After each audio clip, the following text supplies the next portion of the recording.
This video is this second question looking at homeostasis and glucose control, and this one's specifically about glucose control in mice. So to prep this question we need to read it to start with.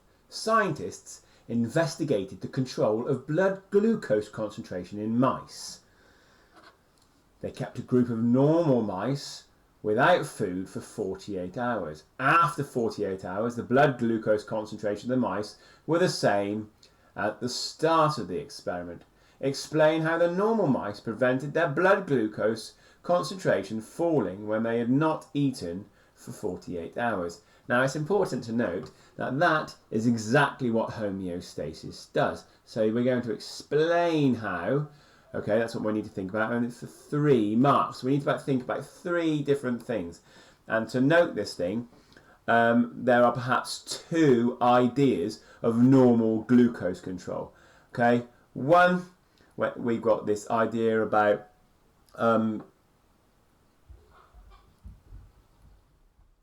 glucagon. Okay, and the other to do with glyconeogenesis.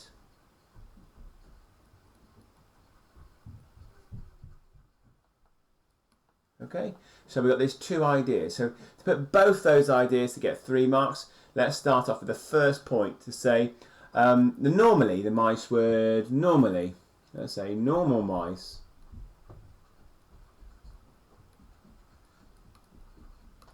would release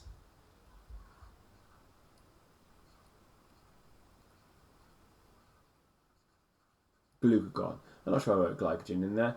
Let's just say glucagon. I don't know if it's about right. Okay, glucagon. So normal mice release glucagon. Okay, and then that glucagon. Now it's important. There's a mistake that a lot of people make here. Is to say that glucagon leads to the breakdown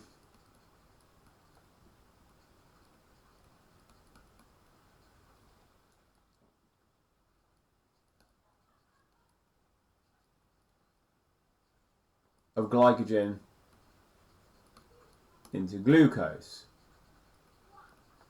Okay, it leads to the breakdown. It doesn't do the breakdown. Remember that the glucagon binds to the glucagon binding site, which changes the inactive form of adenyl cyclinase into active, adenyl cyclinase, and that then we use that active cyclinase converts ATP into cyclic AMP. Then the cyclic AMP changes inactive protein kinase into active protein kinase. Okay, and it's the active protein kinase that breaks down glucagon into, takes down glycogen into glucose. Now, because we're only going for 3 marks there, we can assume that we don't need to talk about the whole cascade where we discuss how glycogen does that, okay? Because we're thinking about normal mice produce glycogen. Glycogen leads to the breakdown of glycogen into glucose, and then we said also glyconeogenesis.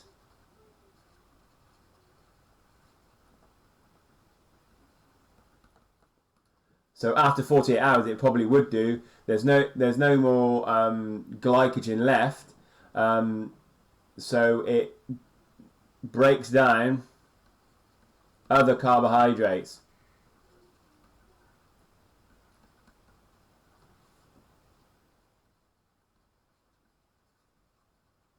Okay, so it breaks down other carbohydrates, amino acids, and fatty acids to maintain our normal glucose levels. So that's the other way. So this is a 2 section. We've got 1 section there and 2 section there, but this is a 2 section part. The glycogen, okay, the glycogen breaks down, the glucagon breaks down the glycogen into glucose, or leads to Don't say it breaks down, because that loses you the mark. Okay, glucagon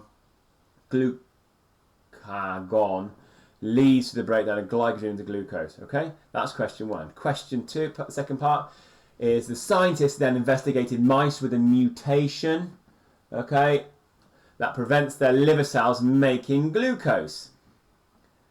They kept a group of these mice without food for 48 hours, and after 48 hours, the mean glucose concentration of the mutant mice and the normal mice were the same. Okay, so there must be another way that they were doing it, so let's find that out. The scientists investigated how blood glucose concentration is controlled in these mutant mice. The enzyme required to synthesize glucose is coded for by the gene PCK1. Okay, I'm going to use that knowledge, if possibly, in my answer.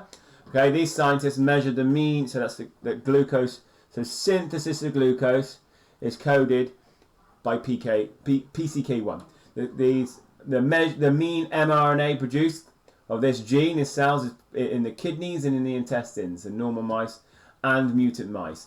Okay, so it can be fair to say that the PCK1 would be found also in liver cells, but in any other cells that we want to produce glucose. Now, in a mice that don't have the normal glucose being formed in the liver, we'd probably be, if we're going to be making the same amount of glucose, it's going to be happening somewhere else in the body. So it needs to say that we're looking at the kidneys and the intestines here, and as we can see that the levels of PCK1 in the mutant mice, here the mutant mice, this one's mutant, this one's mutant, is much, much higher, okay, in the intestines and the kidneys for this glucose producer gene.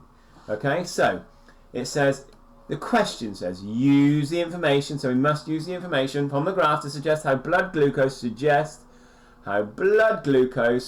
concentration is controlled in mutant mice compared with normal mice.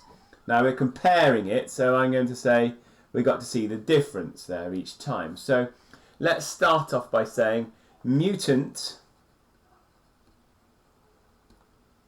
Okay, mutant mice. Okay, make a lot of the enzyme. Mutant mice have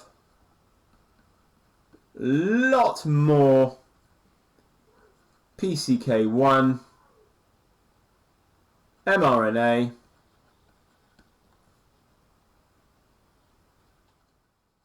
compared to normal mice in both kidney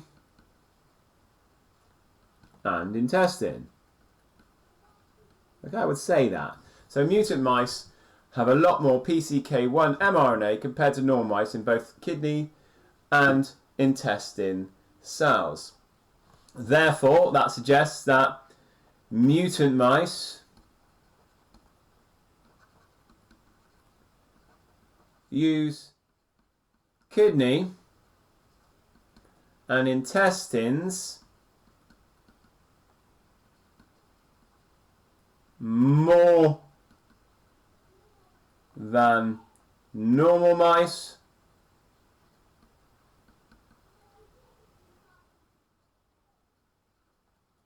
to make glucose.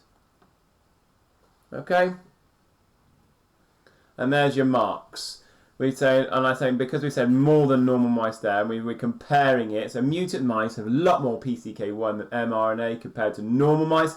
We're compared to normal mice in both kidneys and intestines, so we're using the data there. And then mutant mice therefore use kidneys, or therefore mutant mice use kidney and intestines more than normal mice, look, more to make glucose. And that is part B.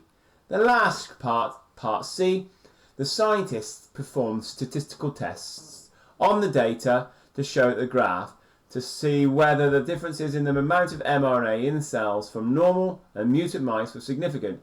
Both the probability values were obtained were P is less than 0.01. Explain what this means. Explain what this means about the differences in the amount of mRNA produced. Explain the differences. Well, this is quite an easy one, so there are 2 marks. We would say that the differences are significant. Okay, anything less than 0.01. So differences, not just one different.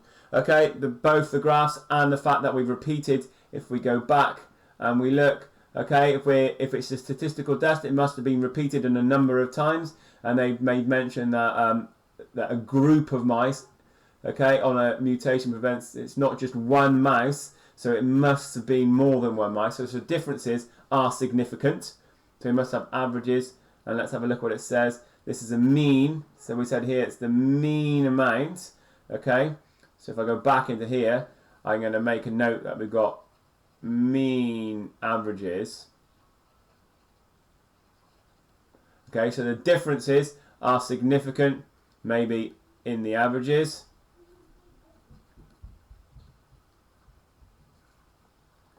And what does that really mean? So therefore, the probability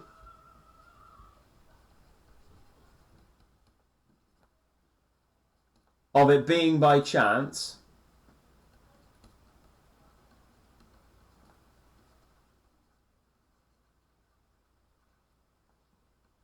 is less than, now look, that's 0.01 is less than 1%. Or conversely, or we could say the probability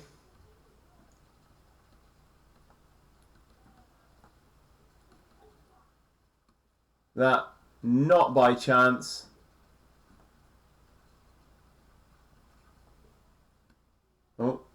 that's changed. Chance is 99% or more, greater than 99%. So the probability of it being by chance is less than 1%. So we're saying it's definitely significant.